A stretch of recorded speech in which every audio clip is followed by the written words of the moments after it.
And here is the actual lava field that I am walking on.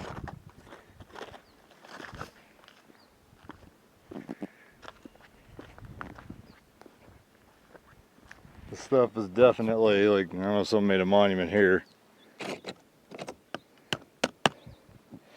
This is not the rock I'm used to.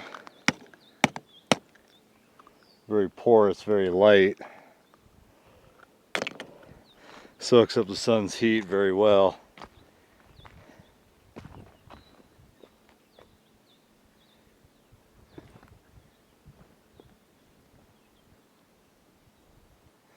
So, this is Volcanoes Park, Hawaii.